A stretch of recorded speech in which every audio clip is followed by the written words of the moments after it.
அனைவருக்கும் என் இனிய வணக்கம். என் பெயர் சி. லாவண்யா. நான் தமிழ்நாடு டாக்டர் அம்பேத்கர் சட்ட பல்கலைக்கழகத்தில் உதவி பேராசிரியராக பணிபுரிகிறேன். கற்றது கைமண் அளவு, கல்லாதது உலகளவுன்னு சொல்லுவாங்க. அந்த மாதிரி இந்த பகுதியில் நம்ம புதுசாக கற்கவிருக்கும் பாடம் தான் ஜூரிஸ்ப்ருடன்ஸ், அதாவது சட்ட இயல். சட்ட இயல்னா என்ன, அதில் என்னென்ன இருக்குது, சட்டத்தை பற்றி சட்ட இயல் என்ன சொல்லுது அப்படிங்கிறத பற்றிலாம் தான் இந்த பதிவில் நம்ம பார்க்க போகிறோம். இந்த பதிவு ஒரு சட்ட இயலுக்கான ஒரு அறிமுக பதிவாக இருக்கும். சட்ட இயல்னா என்ன அப்படின்னு சொல்லும் பொழுது அது ஆங்கிலத்தில் ஜூரிஸ்ப்ருடன்ஸ் அப்படின்னு சொல்கிறோம். ஜூரிஸ்ப்ருடன்ஸ் அப்படிங்கிற சொல் லத்தீன் மொழி சொல்லிலிருந்து பெறப்பட்டிருக்கு. அதனோட பொருள் என்ன அப்படின்னு பார்த்தீங்கன்னா நாலேஜ் ஆஃப் லா அப்படின்னு ஆங்கிலத்தில் சொல்கிறாங்க. அதாவது சட்ட இயல் அப்படிங்கிறது சட்டத்தை பற்றின ஒரு ஞானம் அப்படின்னு சொல்கிறாங்க.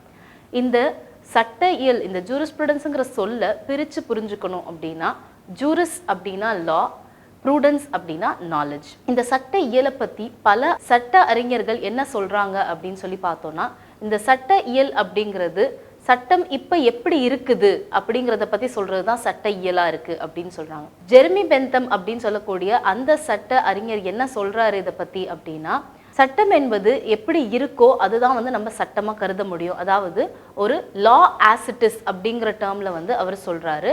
அண்ட் சட்டம் எப்படி இருக்கணுமோ அதுவுமே சட்டம் அதுக்குள்ளே தான் பொருந்தும் அப்படின்னு சொல்கிறாங்க. லா ஆட் டு பி அப்படின்னு இந்த ரெண்டு விதத்தில் பென்தம் அப்படிங்கிற லீகல் ஜூரிஸ்ட் சட்டத்தை பற்றி நமக்கு சட்ட இயல் மூலியமாக சொல்கிறாரு. ஜூரிஸ்ப்ருடன்ஸுங்கிற அண்டர்ஸ்டாண்டிங்கை அது மூலியமாக நமக்கு அவர் சொல்கிறாரு. ஆஸ்டின் அப்படிங்கிற இன்னொரு அறிஞர் என்ன சொல்றாரு அப்படின்னா, law is a command of sovereign, அதாவது சட்டம் என்பது ஒரு அரசின் ஆணையா தான் இருக்குது அப்படின்னு சொல்றாங்க. இப்படி பல்வேறு அறிஞர்கள் சட்ட இயலை பத்தி, அதனுடைய சட்ட இயலினுடைய முக்கியத்துவத்தை பத்தியும் இந்த மாதிரி எடுத்துரைக்கிறாங்க. ஆனா இதுதான் சட்ட இயலா அப்படின்னு பார்க்கும்போது, சட்ட இயல் இப்போ எப்படி சட்டம் இருக்குது அப்படிங்கிறத எடுத்து சொல்றது மட்டும் இல்லாம, சட்டம் எப்படி உருவாச்சு, சட்டம் என்ன மாதிரியான துறைகளை கொண்டு இருக்குது, அந்த மாதிரியான ஒரு புரிதலை தான் நமக்கு சட்ட இயல் எடுத்து சொல்லுது. இப்போ ஆங்கிலத்தில் சொல்லணும்னா, ஜூரிஸ்ப்ருடன்ஸுங்கிறது it is a science of law அப்படின்னும், it is a philosophy of law அப்படின்னும் சொல்கிறாங்க. அப்போ ஜூரிஸ்ப்ருடன்ஸ் சட்ட இயலுங்கிற அந்த ஒரு பாடம் ஒரு சட்டத்துக்கே ஒரு அறிவியலாக அமையுது அப்படின்னு சொல்கிறாங்க. அதே மாதிரி சட்டத்தை பற்றின தத்துவங்களை எடுத்து சொல்கிறது ஜூரிஸ்ப்ருடன்ஸாக தான் இருக்குது அப்படின்னு சொல்கிறாங்க. அடுத்து இதை பற்றி அறிஞர்கள் தங்களுடைய புத்தகங்களில் என்ன சொல்கிறாங்க அப்படின்னு பார்க்கும்போது, நமக்கு பல அறிஞர்கள் இதை பற்றி சொல்கிறாங்க. அதை பல்வேறு விதமாகவும் சொல்கிறாங்க. என்னென்ன மாதிரி சொல்கிறாங்க அப்படின்னா, ஹாலண்ட் அப்படின்னு சொல்கிற ஒரு அறிஞர் சட்டத்தை பற்றி என்ன சொல்கிறாருன்னா, jurisprudence is a formal science of law அப்படின்னு சொல்றாரு. அதே உல்பியன் அப்படின்னு சொல்லக்கூடிய இன்னொரு ஜூரிஸ்ட் என்ன சொல்றாருன்னு பார்த்தீங்கன்னா, human and divine and knowledge of just and unjust அப்படின்னு சொல்றாரு. அடுத்து ஹெச்எல்ஏ ஹார்ட் அப்படிங்கிறவர் பிரைமரி ரூல்ஸ் அண்ட் செகண்டரி ரூல்ஸ்ன்னு இந்த ரூல்ஸை கொண்டது தான் லா அப்படின்னு சொல்றாரு. அடுத்து ஆஸ்டின் என்ன சொல்றாருன்னா, அது ஒரு லீகல் பாசிட்டிவிசம் அப்படின்னு சொல்றாரு. இந்த மாதிரி பல்வேறு விதமா ஜூரிஸ்ப்ருடன்ஸை அறிஞர்கள் எடுத்து சொல்றாங்க. இதிலே நம்மளால பார்க்க முடியுது, ஜூரிஸ்ப்ருடன்ஸுங்கிற அந்த ஒரு கான்செப்ட் ஒரு விதத்துல நம்மளால எடுத்து சொல்ல முடியாது, அது பல பரிமாணங்களை கொண்டு இருக்குது அப்படிங்கிறது நம்மளால தெரிஞ்சுக்க முடியுது. இதுல சால்மண்ட் என்ன சொல்றாரு அப்படின்னா, it is a science of principles of law அப்படின்னு சொல்றாரு. சட்டங்கள்ல இருக்கக்கூடிய கோட்பாடுகள் என்னென்ன இருக்கு அதை பத்தின ஒரு அறிவியலா தான் இது அமையுது அப்படின்னு சால்மன் சொல்றாரு. இப்போ இது ஒரு சயின்ஸ்னு திரும்ப சொல்லிட்டு இருக்காங்க. ஜூரிஸ்ப்ருடன்ஸுங்கிறது ஒரு சட்டத்தை பத்தின அறிவியல் அப்படின்னு எல்லா சட்ட அறிஞர்களுமே எடுத்து சொல்றாங்க. அது ஏன் அறிவியலா இருக்கு, சட்டம் என்பது ஒரு அறிவியல் தானா அப்படின்றத பார்க்கும்போது அது எப்படி நம்ம எடுத்து சொல்லலாம்னா, சட்டம் ஒரு இந்த சமூகத்துக்கு இந்த விதமான சட்டம் தான், இந்த அமைப்புகள் தான் நமக்கு சட்டத்தை கொடுக்குது, சட்டமும் சட்டத்தை பத்தின அமைப்பும் தான் இந்த சட்ட இயல் படிப்பா இருக்குது அப்படிங்கிற மாதிரி பல விதங்களா இதை எடுத்து சொல்றாங்க. ஆனா இதுதான் சட்டம் ஒரு அறிவியல் தான் அப்படிங்கிறத சொல்லக்கூடிய ஒரு புரிதலா அப்படின்னு கேட்டா, அந்த மாதிரி இல்லாம சட்டம் ஒரு ரெகுலேட்டடா இருக்கும்போது, இதுதான் சட்டம், இதை தான் மக்கள் ஒபே பண்ணணும், இந்த பகுதியில் இருக்க மக்களுக்கு இந்த சட்டம் மட்டும்தான் பொருந்தும் அப்படின்னு நமக்கு வகைப்படுத்தி சொல்லும் போது அது ஒரு ஸ்ட்ரக்சரை காமிக்கும் போது நம்ம அதை ஒரு சயின்ஸ் அப்படின்னு சொல்றோம். அதே மாதிரி இந்த பகுதிக்கு இது பொருந்துமா பொருந்தாதா அப்படின்னு நம்ம ஒரு அனலைஸ் பண்ணி பார்க்கும்போது அந்த இடத்துல ஒரு எக்ஸ்பெரிமெண்டலாகவும் ரிசர்ச் ஓரியன்டாகவும் இருக்கும்போது அதை நம்ம என்ன சொல்றோம்னா சயின்ஸா நம்ம கருதுறோம், சட்டத்தை ஒரு சயின்ஸா கருதுறோம். ஆனா இது மட்டுமே தான் சட்டத்துல இருக்கா அப்படின்னு கேட்டா, ஒரு சமூகம் இல்லாம சட்டம் என்பது இயல்றதுக்கு வாய்ப்புகள் மிக குறைவு. அப்படி இருக்கும்போது சமூகத்தினுடைய தாக்கம் வந்து சட்டத்துல இருக்கதான் செய்யுது. சொசைட்டியோட இம்பாக்ட் லால இருக்கும் பொழுது அப்ப நம்ம லா வந்து சொசைட்டில என்ன இருக்கு, சொசைட்டிக்கு என்ன தேவைப்படுது, மக்களுக்கு பொதுவா மக்களுக்கு என்ன தேவைப்படுது அப்படிங்கிறதையும் வந்து நம்ம பார்க்க வேண்டி இருக்கு. அப்ப சட்டத்துல சமூகத்தினுடைய பகுதியோ இருக்கதான் செய்யுது, சமூகத்தை சார்ந்துதான் சட்டம் இருக்குது அப்படிங்கிற ஒரு புரிதலும் இருக்கதான் செய்யுது. அப்ப சமூகமா அறிவியலா அப்படின்னு சொல்லும் போது அது ஒரு சமூக அறிவியலா தான் கருதப்படுது. The law is considered as a social science rather than a science அப்படிங்கிற ஒரு அண்டர்ஸ்டாண்டிங்கையும் வந்து சொல்றாங்க. அப்ப ஒரு சட்டம் லா வந்து ஒரு சயின்ஸ் மட்டும்தானா, அதுவும் சட்ட இயல் அப்படிங்கிறது ஒரு லாவை பத்தின ஒரு சயின்ஸா அப்படின்னு சொல்லி பார்க்கும்போது அது லாவை பத்தின சயின்ஸா மட்டும் இருக்கிறது இல்ல, சட்டம் எப்படி இருக்கு, சட்ட அமைப்புகள் எப்படி இருக்கு அப்படிங்கிறத எடுத்து சொல்றதா மட்டும் இல்லாம சட்டம் எங்கிருந்து பெறப்படுது, சட்ட அமைப்புகள் எப்படி அந்த சட்டத்தை அமலுக்கு கொண்டு வராங்க, அது யாருக்காக அமல்படுத்தப்படுது, அது எந்த வகையில மக்களுக்கு பயனுள்ளதா இருக்கு, எந்தெந்த துறைகளுடைய தாக்கம் எல்லாம் சட்டத்துல இருக்கு, இந்த மாதிரி பல்வேறு பரிமாணங்கள்ல நம்ம வந்து இந்த சட்ட இயலை பார்க்க முடியுதுங்கிறதுனால இது ஒரு அறிவியலாவும் இருக்கு, சமூக அறிவியலாவும் இருக்கு அப்படிங்கிறது தான் வந்து நமக்கு புரிதலா இருக்கு. இப்போ சட்டம், இந்த சட்ட இயல்ல என்னென்ன மாதிரியான விஷயங்கள்லாம் அடங்கி இருக்கு அப்படின்னு சொல்லி பார்க்கும்போது நம்ம கண்டென்ட் ஆஃப் ஜூரிஸ்ப்ரூடன்ஸ் அப்படிங்கிற தலைப்புல பார்க்குறோம். இந்த கண்டென்ட் ஆஃப் ஜூரிஸ்ப்ரூடன்ஸ்ல என்னென்னலாம் வருது அப்படின்னு சொல்லி பார்த்தோம்னா, முதல்ல சோர்சஸ் அப்படின்னு சொல்லக்கூடிய சட்டத்தினுடைய மூலங்களும் மூலாதாரங்களையும் பற்றி நம்ம தெரிஞ்சுக்கிறோம். சட்டம் எங்கிருந்து பெறப்படுது அப்படிங்கிறத நம்ம சோர்சஸ்ங்கிற அந்த பகுதிக்கு கீழே தெரிஞ்சுக்கிறோம். அடுத்து லீகல் கான்செப்ட்ஸ் அப்படின்னு சொல்றாங்க. லீகல் கான்செப்ட்ஸ்னா என்னன்னா சட்ட கருத்தமைவுகள். சட்ட கருத்தமைகள், சட்டம் எதெல்லாம் உள்கொண்டு இருக்குங்கிறது தான் சட்ட கருத்தமைவுகள்ல வருது. அடுத்து லீகல் தியரி, அதாவது சட்டத்தினுடைய கோட்பாடுகள்லாம் என்னென்ன இருக்கு அப்படின்னு சொல்லி இந்த 3 விஷயங்களும் ஜூரிஸ்ப்ரூடன்ஸினுடைய கண்டென்ட் அப்படிங்கிற ஒரு புரிதல் இருக்கு. இதுல சோர்சஸ் அப்படின்னு சொல்லும் போது லா எங்கிருந்து பெறப்படுது, சட்டம் எங்கிருந்து பெறப்படுதுங்கிறதுக்கு ஒரு 3-4 சோர்சஸ் நமக்கு சொல்றாங்க. என்னென்ன அப்படின்னு சொல்லி பார்த்தோம்னா, முதல்ல கஸ்டம், அதாவது நம்மளுடைய வழக்கு முறை வந்து ஒரு சட்டத்துக்கு ஒரு சோர்ஸா அமையுது, ஒரு மூலாதாரமா அமையுது. நம்ம வாழ்நாள்ல நம்மளுடைய நடவடிக்கைகள்ல நம்ம என்னென்ன பழக்க வழக்கங்கள் பயன்பாட்டில் பயன்படுத்துகிறோமோ அது எல்லாமே வந்து ஒரு சோர்ஸ் ஆஃப் லாவாக தான் அமையுது. ஆனால் அதுக்குன்னு ஒரு சில ரெக்குவயர்மெண்ட்ஸ் இருக்குது. அது எல்லாத்தையும் அது பூர்த்தி பண்ணும் பொழுது அது லா அப்படிங்கிற ஒரு ஸ்டேட்டஸை அடையுது. அதனால கஸ்டம் அப்படிங்கிறது ஒரு சோர்ஸ் ஆஃப் லாவாக இருக்குது, அதாவது நம்மளுடைய வழக்கு முறைகள் ஒரு சோர்ஸ் ஆஃப் லாவாக இருக்குது. அடுத்ததா லெஜிஸ்லேஷன்ஸ். லெஜிஸ்லேஷன்ஸ்னா என்ன அப்படின்னா இயற்றுமுறை சட்டங்கள், அதாவது அரசு நமக்கு இயற்றி கொடுக்கக்கூடிய எழுதப்பட்ட சட்டங்கள் தான் வந்து ஒரு சட்டங்களாக கருதப்படுது அப்படிங்கிறது இன்னொரு சட்டத்தினுடைய மூலாதாரமா இருக்கு. அடுத்தது precedents ஆர் ஜுடிஷியல் இன்டர்பிரிட்டேஷன்ஸ் அப்படின்னு சொல்றாங்க. அப்படின்னா என்னன்னா நீதிமுறை சட்டங்கள், அதாவது ஒரு தீர்ப்பு வழங்கும் பொழுது நீதியை நிலைநாட்டுறதுக்காக அவங்க சட்டத்தை வந்து அனலைஸ் பண்றது எல்லாமே வந்து நம்ம நீதிமுறை சட்டம் அப்படிங்கிற அந்த ஒரு மூலாதாரமா நம்ம அதை பயன்படுத்துறோம். இதெல்லாம் சோர்சஸ்ங்கிற பதிவுக்கு கீழே வருது.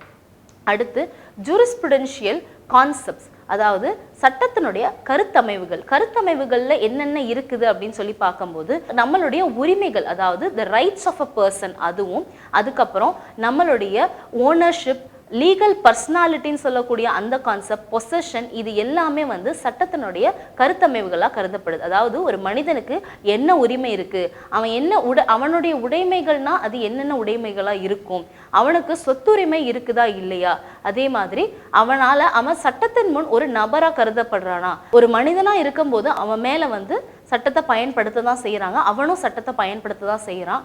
ஆனா அது மட்டும் இல்லாம ஒரு மனிதனுக்கு மட்டும்தான் சட்டம் பயன்படுமா அப்படின்னு சொல்லி கேட்கும்போது அப்படி இல்லாம ஒரு சில நிறுவனங்களுக்குமே வந்து சட்டம் பயன்படுத்தப்படுது. இப்ப அரசு நிறுவனமாகட்டும் இல்ல தனிநபர் நிறுவனமாகட்டும், இந்த எல்லாத்துலேயுமே வந்து சட்டம் அப்படிங்கிறது பயன்படுத்தப்படுது. அதனால அந்த இடத்துல தான் நம்ம இந்த லீகல் பர்சனாலிட்டி அப்படின்னு சொல்லக்கூடிய சட்டமுறை நபர்கள் அப்படிங்கிற ஒரு விஷயத்தையுமே பார்க்குறோம்.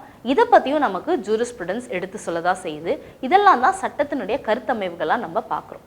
அடுத்து சட்டத்தினுடைய கோட்பாடுகள், அதாவது லீகல் தியரிஸ். கோட்பாடுகள் எப்படி உருவாகுது அப்படின்னு சொல்லி பார்க்கும்போது, கோட்பாடுகள்னால என்ன அப்படின்னு சொல்லி பார்க்கும்போது ஜூரிஸ்ப்ரூடன்ஸ் என்ன சொல்லுது அப்படின்னா, ஒரு சட்டமும் சட்ட அமைப்பும் உருவாகிறதுக்கு சமுதாயத்தினுடைய பங்களிப்பு ரொம்ப பெருசாவே இருக்கு, சமுதாயத்தினுடைய தாக்கம் ரொம்ப அதிகமாவே இருக்கு. அப்படி இருக்கும்போது அது மூலியமா தான் லாவே உருவாகுது, அது மூலியமா தான் சட்டமே பிறக்குது அப்படின்னு சொல்றாங்க. இது ஒரு கோட்பாடா கருதப்படுது. இந்த மாதிரியான கோட்பாடை பத்தியும் வந்து ஜூரிஸ்ப்ரூடன்ஸ்ல நம்ம படிக்கிறோம்.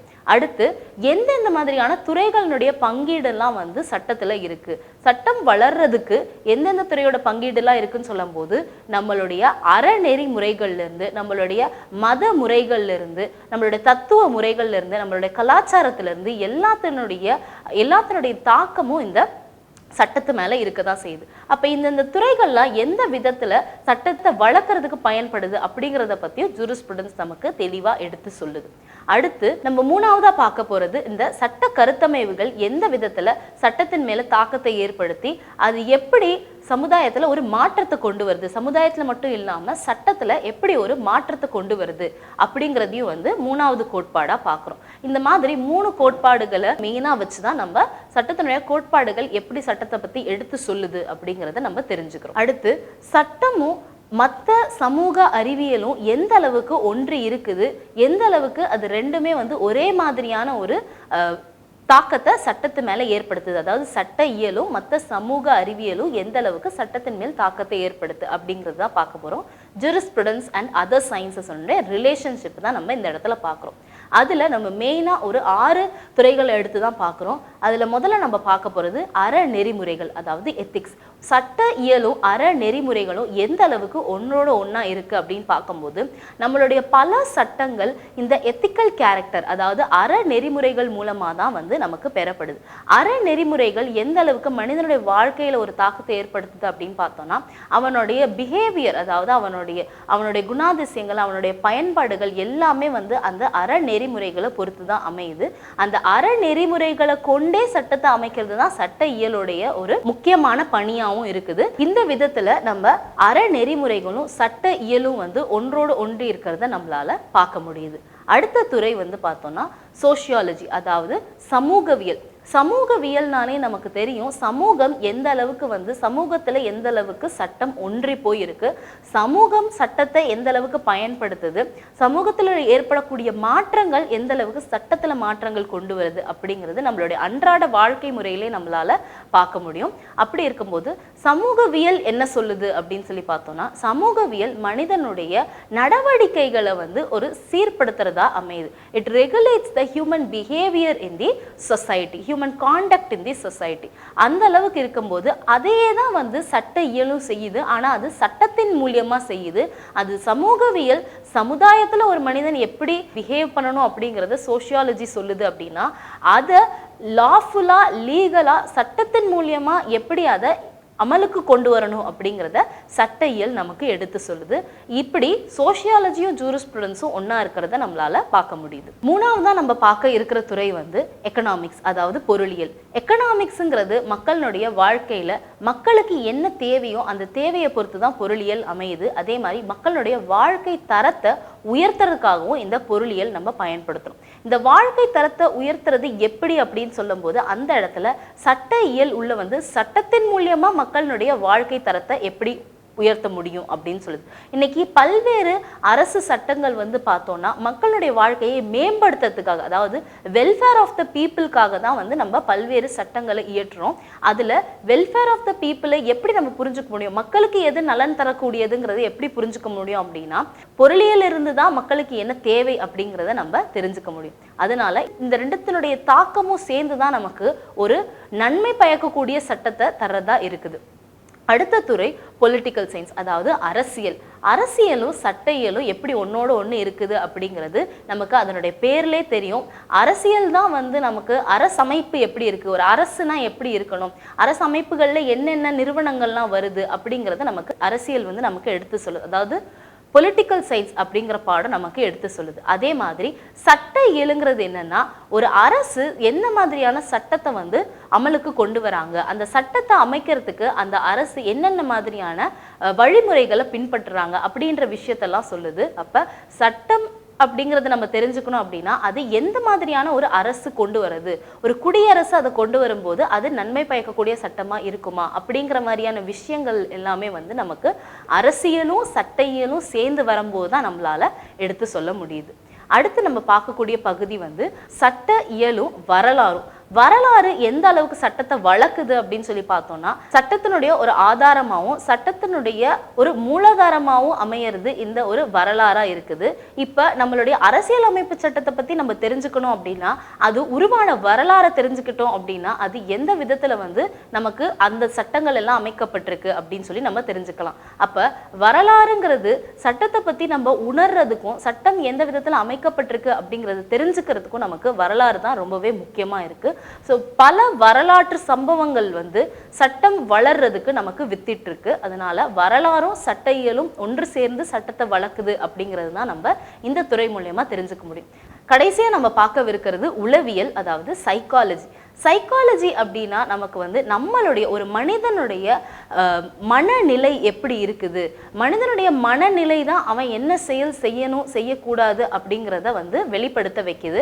அப்படி இருக்கும் பொழுது அந்த மனநிலைக்கும் இந்த சட்ட இயலுக்கும் என்ன சம்பந்தம் அப்படின்னு பார்த்தா, இப்போ ஒரு எடுத்துக்காட்டுக்கு சொல்லணும் அப்படின்னா, இப்போ நமக்கு நிறைய குற்றத்தை பற்றின சட்டங்கள் நிறைய இருக்கு. குற்றம் பண்ணக்கூடாது, எதை நம்ம குற்றம்னு சொல்றோம், ஒரு குற்றம் பண்ணணும் அப்படின்னா அந்த குற்றம் பண்றதுக்கு அவனுக்கு எது வித்திடுது அப்படின்லாம் சொல்லி நம்ம அனலைஸ் பண்ணி பார்க்குறோம். அதுல அவனுக்கு எது அந்த குற்றத்தை பண்ண தூண்டுது அப்படின்னு சொல்லும் போது ஒரு முக்கியமான கன்சிடரேஷனா இருக்குது, அவன் குற்றம் பண்ணியிருக்கானா இல்லையா அப்படிங்கிறத புரிஞ்சுக்க. அதனாலதான் உளவியல் ரொம்பவே முக்கியமான பார்ட்டா இருக்கு நம்ம ஜூரிஸ்ப்ருடன்ஸை படிக்கும் போது, சட்ட இயலை தெரிஞ்சுக்கும் போது. மனிதனுடைய மனநிலையை பத்தி சொல்லக்கூடிய அந்த உளவியலானது அதிலிருந்து நம்ம பெறக்கூடிய அனுபவத்தை நம்ம சட்ட இயல்ல அப்ளை பண்ணும் பொழுது நமக்கு என்ன மாதிரியான சட்டங்கள் நம்ம உருவாக்கணும். ஒரு மனநிலை சரியில்லாத ஒரு மனிதன் ஒரு குற்றத்தை பண்றான் அப்படின்னா அதை நம்ம குற்றமா எடுத்துக்கணுமா எடுத்துக்க கூடாதா அப்படிங்கிறத நம்ம அவனுடைய மனநிலையை பொறுத்து தான் தெரிஞ்சுக்கணும். அவன் மனநிலை ஒரு சரியான நிலையில இருக்குதா அப்படிங்கிறத நமக்கு எடுத்து சொல்லக்கூடியது இந்த உளவியல் பிரிவு தான். அப்ப இந்த உளவியல் துறையும் சட்ட இயலும் சேர்ந்துதான் நமக்கு மனிதனுக்கு தேவையான சட்டத்தை மனிதனுடைய நோக்கத்துல கொடுக்கறது தான் இந்த சைக்காலஜியும் ஜூரிஸ்ப்ருடன்ஸுமா இருக்கு. இந்த பகுதியோடைய நிறைவு பகுதியாக நம்ம பார்க்கவிருக்கிற டாபிக் என்னன்னா அட்வான்சஸ் ஆஃப் ஜூரிஸ்ப்ருடன்ஸ்.